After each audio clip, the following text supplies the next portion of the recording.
बिस्मिल्लाहिर्रहमानिर्रहीम। अस्सलाम वालेकुम स्टूडेंट्स, मैं हूं हसन फरीद, आपका फिजिक्स टीचर। स्टूडेंट्स, आज का हमारा आर्टिकल है गाजेस लॉ। ये गाजेस लॉ ना सिर्फ बहुत इंपॉर्टेंट बल्कि बहुत फंडामेंटल लॉ है इलेक्ट्रोस्टैटिक्स का। इस पूरे चैप्टर में जब भी हम इलेक्ट्रोस्टैटिक्स पढ़ेंगे कहीं पर भी, तो आप देखेंगे कि गाजेस लॉ जो है वो लाजमी इस्तेमाल होगा। इस वजह से इस आर्टिकल को समझना बहुत इंपॉर्टेंट है। और हम ये भी देखेंगे कि लास्ट आर्टिकल से इस आर्टिकल का रिलेशन क्या है। तो स्टूडेंट, स्टार्ट करते हैं आज का लेक्चर। स्टूडेंट्स, इससे पहले कि मैं गाजेस लॉ को डिस्कस करूं, आपको मालूम है एक दो आर्टिकल पहले मैंने आप लोगों को इलेक्ट्रिक फ्लक्स का कॉन्सेप्ट दिया। इलेक्ट्रिक फ्लक्स का कॉन्सेप्ट सिंपल क्या है, हमें मालूम है कि अगर हमारे पास कोई चार्ज हो तो उस चार्ज के गिर्द इलेक्ट्रिक फील्ड लाइंस हम बनाते हैं, और अगर मैं एक सरफेस वहां पर रखूं तो उस सरफेस में से कितनी इलेक्ट्रिक फील्ड लाइंस पास करेंगी, इसे हम बोलते हैं कि ये उस सरफेस का फ्लक्स है। तो याद रखिएगा, हम कह सकते हैं कि इलेक्ट्रिक फ्लक्स क्या होता है, it is the number of electric field lines passing through a surface. ये तो था जो पहले मैंने आपको कॉन्सेप्ट दिया। कल हम लोगों ने क्या देखा, कल हम लोगों ने ये देखा कि अगर मेरे पास एक चार्ज एक सरफेस के अंदर बंद हो तो आपको मालूम है कि उस चार्ज का भी तो एक फील्ड होगा। उसकी फील्ड लाइंस अगर मैं यहां पर शो करूं तो वो फील्ड लाइन इस पूरी सरफेस में से क्रॉस कर रही है। अगर मैं ये देखना चाहूं कि इस पूरी क्लोज सरफेस में से कितनी फील्ड लाइंस पास करेंगी, ये भी तो फ्लक्स ही है ना, क्योंकि मैं फील्ड लाइंस को देख रहा हूं कि कितनी फील्ड लाइंस पास करेंगी। लेकिन बस फर्क ये है, अब ये एक क्लोज सरफेस है। तो जब मैंने इस कॉन्सेप्ट को देखा तो मैंने ये आपको बताया था कि इसके लिए हम लोगों के पास फार्मूला था, और वो फार्मूला क्या आया कि इस पूरी सरफेस में से कितना फ्लक्स पास करेगा वो बराबर होता है Q ओवर एप्सिलॉन नॉट। इसको हम लोगों ने काफी डिटेल में डिस्कस कर लिया। आप लोग देख रहे हैं जो सरफेस मैंने आप लोगों के सामने बनाई है वो एक सफेयर है। लेकिन फिर मैंने आप लोगों को लास्ट आर्टिकल में एंड पर यह भी बता दिया था कि अगर ये सफेयर ना भी हो तो आप इस शेप को अगर कोई और शेप में कन्वर्ट कर दें, फिर भी आप देखेंगे उतनी ही लाइंस पास कर रही हैं। तो जब तक आप अंदर मौजूद मीडियम को नहीं छेड़ते तो फिर आप जो मर्जी शेप ले लें, बस उस शेप का 3D शेप होना और क्लोज शेप होना जरूरी है। तो जो मर्जी शेप ले लें, आप देखेंगे कि same number of field lines will pass through all kind of shapes. जो मर्जी सरफेस ले लें, इसका मतलब किसी क्लोज सरफेस में से कितने फील्ड लाइन पास करेगी, कितना फ्लक्स होगा, यह सिर्फ इस बात पर डिपेंड करता है कि अंदर चार्ज कैसा और मीडियम कैसा है। यह ज्योमेट्री पर, उसकी शेप पर डिपेंड नहीं करता। यह तो वो बात थी जो मैंने आपको लास्ट टाइम बताई। आज का आर्टिकल क्या है स्टूडेंट्स, आज का आर्टिकल भी यही है, एग्जैक्ट यही चीज हम पढ़ेंगे। फर्क यह होगा कि अंदर मैंने एक चार्ज की बजाय आज बहुत से चार्जेस रख देने। तो बस ये फर्क होगा। यही डायग्राम आपको बुक में भी नजर आएगी यहां पर, और यही डायग्राम स्टूडेंट्स मैंने भी आप लोगों के सामने यहां पर बनाई है। वही सरफेस है, और आप देख रहे हैं उस सरफेस के अंदर बहुत से चार्जेस जो है वो डिस्ट्रीब्यूट है। और मैंने फाइंड आउट क्या करना है, मैंने फाइंड आउट ये करना है कि इस पूरी सरफेस में से कितना फ्लक्स पास करेगा। तो स्टूडेंट्स, ये हमारे पास गाजेस लॉ कहलाता है। गाज जो है वो बेसिकली एक साइंटिस्ट का नाम है। नाउ स्टूडेंट्स, जरा तवज्जो कीजिएगा। तो हम लोगों ने क्या देखा कि हम लोगों ने क्या किया जी, suppose there are many charges, जिनको मैं नाम दे देता हूं Q1, Q2, Q3 up to Qn, enclose जो बंद हैं इन अ क्लोज सरफेस। तो ये सारे जो चार्जेस हैं ये क्लोज सरफेस के अंदर बंद है। जैसा कि मैंने आप लोगों को बताया, ये इंपॉर्टेंट नहीं है कि ये जो हमारे पास सरफेस है इसकी शेप कैसी होगी। मैंने आपके सामने कोई भी रैंडम शेप बनाई है, तो आप कोई भी शेप हो सकती है, स्फेयर हो सकता है, या क्यूब हो सकता है, सिलेंडर हो सकता है। नाउ स्टूडेंट्स, आगे चल के मैं आपको बताऊंगा ये जो क्लोज सरफेस होती है ना, इसे हम एक नाम भी देते हैं गाजियन सरफेस। तो स्टूडेंट्स, अब जरा तवज्जो कीजिए, हमने करना क्या है, हमने इन सारे चार्जेस की वजह से इसमें से कितना फ्लक्स पास करेगा ये फाइंड आउट करना है। तो मैं कहता हूं लेट अस कंप्यूट, यानी कि कैलकुलेट करते हैं the total electric flux passing through that surface। तो मैं total electric flux find out करूंगा जो इस सरफेस में से पास कर रहा होगा। नाउ स्टूडेंट्स, ये कैसे करेंगे? मैं आपको एक लॉजिकल एक्सप्लेनेशन देता हूं। पहले जरा इमेजिन करें, मैंने अभी आपको जो डायग्राम दिखाई है, इस डायग्राम में आप देख रहे हैं बहुत से चार्जेस हैं। चले मैं काम को आसान करने के लिए, ताकि आप समझ सकें, सिर्फ 2 चार्जेस लेता हूं, इन्हीं पर डिस्कशन करते हैं और फिर सारे कॉन्सेप्ट को अप्लाई कर देंगे बहुत से चार्जेस पर। जरा इमेजिन करें, मेरे पास इन 2 में से एक चार्ज को थोड़ी देर के लिए मैं भूल जाता हूं। इस चार्ज को देखें स्टूडेंट्स, इस चार्ज के गिर्द अगर आप देखें तो इलेक्ट्रिक फील्ड लाइंस आपको नजर आ रही होंगी। ये जो इलेक्ट्रिक फील्ड लाइंस है, सपोज करें इनकी तादाद है, एक बात करूं 50। अब ये जो इलेक्ट्रिक फील्ड लाइंस आप लोग देख रहे हैं, क्योंकि चार्ज के गिर्द इलेक्ट्रिक फील्ड लाइंस 50 हैं, तो आपकी जो सरफेस है उसमें से भी 50 इलेक्ट्रिक फील्ड लाइंस आपको पास होते दिखाई दे रही हैं। ये तो एक अकेले चार्ज की बात कर रहा हूं मैं। जरा इमेजिन करें, इस चार्ज को भूल जाते हैं और दूसरे चार्ज को फोकस करते हैं। अगर आप देखें, जो दूसरा चार्ज है वो भी 50 लाइंस उसके गिर्द आपको दिख रही हैं। अब ये जो चार्ज है, अगर आप देखें, इसकी 50 लाइंस उस सरफेस में से पास कर रही हैं और बाहर आ रही हैं, तो हम कहेंगे कि यहां पर भी हमारे पास, अगर इस चार्ज का इंडिविजुअल फ्लक्स देखें कि कितनी नंबर ऑफ लाइंस पास कर रही हैं, तो वो 50 है। ये तो मैंने अलग-अलग देखा दोनों चार्जेस को। जरा इमेजिन करिए स्टूडेंट्स, अगर मैं इन दोनों चार्जेस को इकट्ठे एक साथ ऑब्जर्व करूं, तो अब आपको मालूम है दोनों पॉजिटिव चार्जेस हैं, तो एक दूसरे को रिपेल करेंगे। भले रिपेल करें, लेकिन आपको मालूम है 50 लाइंस उस चार्ज की थी, 50 लाइंस इस चार्ज की थी। भले अब वो लाइंस उस तरह से स्ट्रेट नहीं है, लेकिन आप ये देखें कि आपकी क्लोज सरफेस में से अब मिलाकर टोटल 50 उसकी लाइंस पास कर रही हैं और 50 इसकी लाइंस पास कर रही हैं, तो टोटल अब कितनी लाइंस पास कर रही हैं? 100। यानी कि अब सरफेस के कितना फ्लक्स होगा, तो आप कहेंगे कि दोनों का जो इंडिविजुअल अलग-अलग फ्लक्स था वो ऐड कर दे। 50 फ्लक्स उसका था, 50 इसका था, तो अब सरफेस में से 100 फ्लक्स पास करेगा। यानी कि अगर एक सरफेस के अंदर बहुत से चार्जेस हो, तो फिर आपने उसमें से फ्लक्स कैसे फाइंड आउट करेंगे? आप सारे चार्जेस का इंडिविजुअल फ्लक्स जो होता है उसको ऐड कर दें, तो वही उस सरफेस का टोटल फ्लक्स होगा। यहां मैंने 2 चार्जेस की बात की, तो अगर 3, 4, 5 जितने मर्जी चार्जेस हो, यही रूल हम उन पर भी अप्लाई करेंगे। तो इसका मतलब मैं कह सकता हूं कि जितने मर्जी चार्जेस आप ले लें, जैसे कि मैंने यहां इस डायग्राम में बहुत से चार्जेस लिए, तो इस पूरी सरफेस में से कितना फ्लक्स पास करेगा, ये कैसे फाइंड आउट कर सकते हैं? हम सारे चार्जेस का जो इंडिविजुअल फ्लक्स है वो ऐड करेंगे और वही होगा टोटल फ्लक्स जो उस सरफेस में से पास करेगा। इतना सिंपल सा कॉन्सेप्ट है स्टूडेंट्स, तो जरा तवज्जो कीजिएगा। अब हम क्या करेंगे, यहां पर मैं लिख देता हूं ये बात, that total flux passing through, total flux passing through Gaussian surface, जैसे कि मैंने नाम दिया इस सरफेस को हम गाजियन सरफेस कहेंगे। Total flux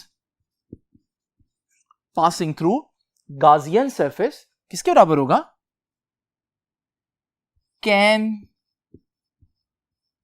be calculated, calculate किया जा सकता है। कैसे? बाय एडिंग,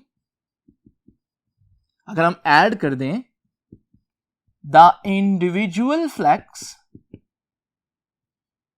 जो अलग-अलग फ्लक्स था, of each charge, her charge का। यह है हमारा सिंपल सा कॉन्सेप्ट। तो आई होप कि आपको समझ में आएगा। तो अब मैं इसको किस तरह से लिखूंगा कि फ्लक्स जो टोटल आप लोगों ने फाइंड आउट करना है पूरी सरफेस में से किसके बराबर होगा? पहले चार्ज का फ्लक्स कितना है, प्लस अगर सिर्फ दूसरे चार्ज का देखें उसका फ्लक्स कितना होगा, प्लस तीसरे चार्ज को देखें तो उसका फ्लक्स कितना होगा, और फिर मैं ऐड करते करते आखिरी चार्ज, nth चार्ज जो भी होगा उसका फ्लक्स देखूं। नाउ स्टूडेंट्स, ये बात आप लोग जानते हैं कि किसी एक चार्ज का फ्लक्स कितना होता है क्लोज सरफेस में से, ये तो मैंने आपको कल जो है वो बताया, कैलकुलेट करके दिखाया, डिराइव करके दिखाया। वो था Q/ε0। तो अगर हमारे पास ये पहला चार्ज का फ्लक्स है तो पहला चार्ज आ जाएगा उसका मैग्नीट्यूड ओवर एप्सिलॉन नॉट।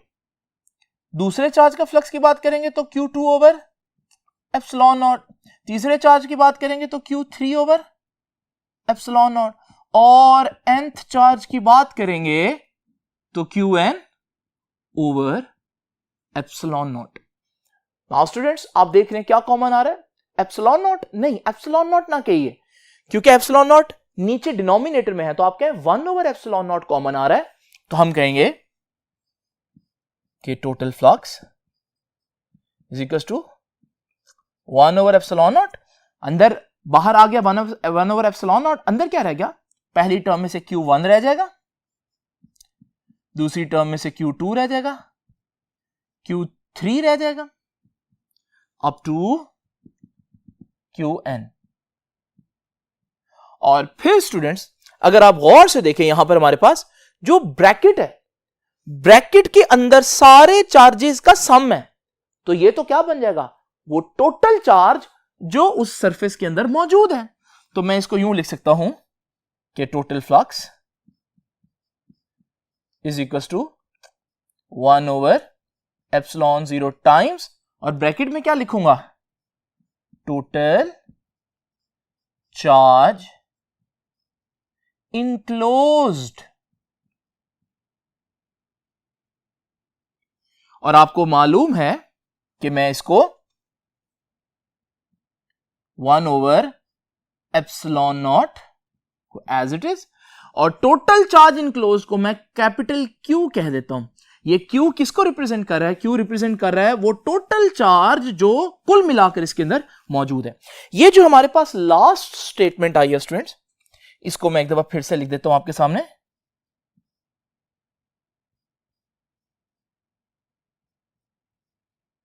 ये है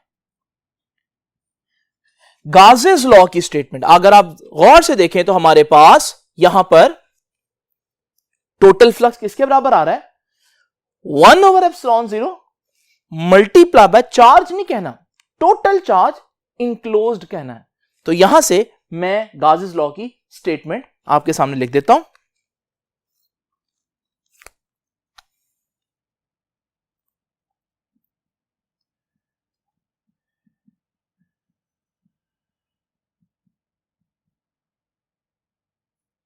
स्टेटमेंट क्या हुई जी गाजेस लॉ की?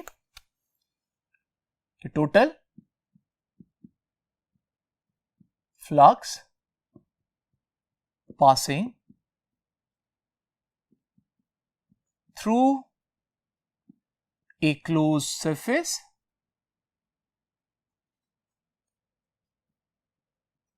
किसके बराबर होगा?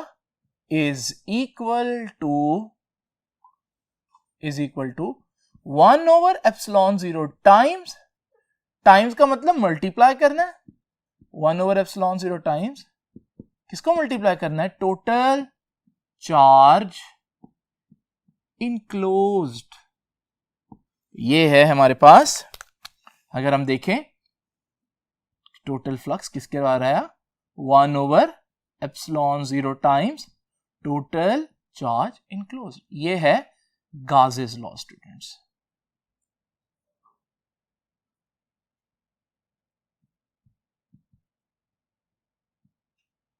तो स्टूडेंट्स अब आप सोच रहे होंगे कि गाजेस लॉ इंपॉर्टेंट क्यों है।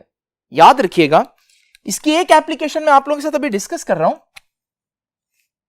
बाकी इसको डिटेल में तो हम कल ही देखेंगे।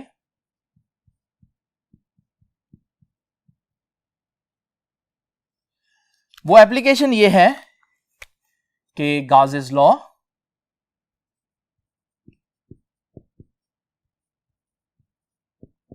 is used to find electric intensity at any point, किसी भी पॉइंट के ऊपर इलेक्ट्रिक इंटेंसिटी निकालने के लिए। इलेक्ट्रिक इंटेंसिटी E, किसी भी सिचुएशन में E कितनी होगी, इलेक्ट्रिक इंटेंसिटी कितनी होगी, ये हम किस तरह से फाइंड आउट करें? गाजेस लॉ को यूज करते हुए। गाजेस लॉ को यूज करते हुए क्यों, यह मैं आपको जब पढ़ाऊंगा, क्योंकि अगले 3 आर्टिकल जो हैं वो इन्हीं की एप्लीकेशंस हैं, जिसमें मैं डिफरेंट सिचुएशंस में इलेक्ट्रिक इंटेंसिटी फाइंड आउट करूंगा गाजेस लॉ को यूज करते हुए।